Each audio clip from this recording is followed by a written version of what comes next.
After a 2-week break, the Six Nations is back, and by the end of Saturday afternoon here at Twickenham, the identity of this year's winner will be a step closer. It's England against Wales, and for the first time, Eddie Jones against Warren Gatland, in a fixture that's as big as it gets.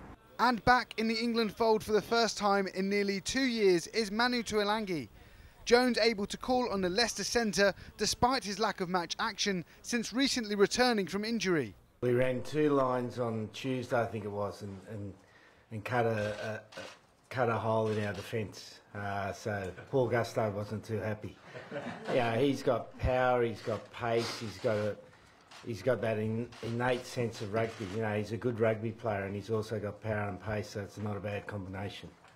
Tuilagi's involvement against Wales is likely to be from the bench, which has still brought concerns from his club side. But the chance to wear the Red Rose again comes at a key time for England. Maybe one of the reasons that Manu Tuilagi is back in the squad is that I think they feel that they're that close to doing something really big in this tournament. He doesn't really mind that Leicester are upset about it. You can completely understand where Richard Cockle's coming from. You know, he's lost one of his most expensive assets for a number of months now, and he wants him playing and playing well for Leicester. So, you know, no doubt he'll be hiding behind the sofa on Saturday afternoon, just praying that Manu doesn't get injured. Wales have kept the same 15 that beat France last time out and returned to Twickenham following their memorable comeback during last year's World Cup. However, it's not a memory the home side feel is worth dwelling on. We don't refer back to that game because we're in New England.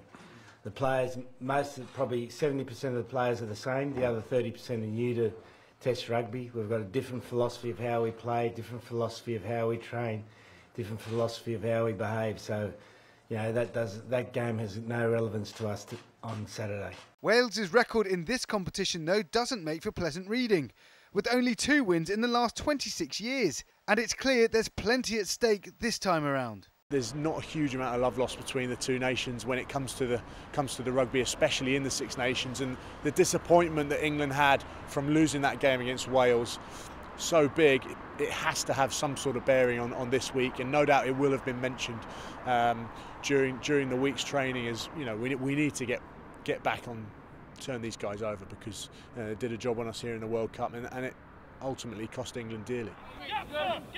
It's 3 wins from 3 for Dylan Hartley as England captain, but he's not getting carried away with how things are going and believes there's much more to achieve. The scariest thing for me is not looking back at my England career and not winning something substantial. So all these older guys are a bit scared that we're going to walk away from this journey without winning something. So the preparation, the detail that's going into winning at the moment, to being ready for the weekend, is second to none. This game is set to measure just how far Hartley's side have come since the disappointing World Cup, but standing in their way is a dangerous Welsh threat.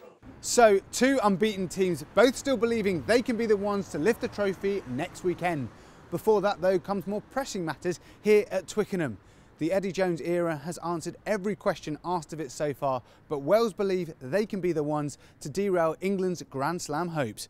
Adam Reed at Twickenham for TRT World.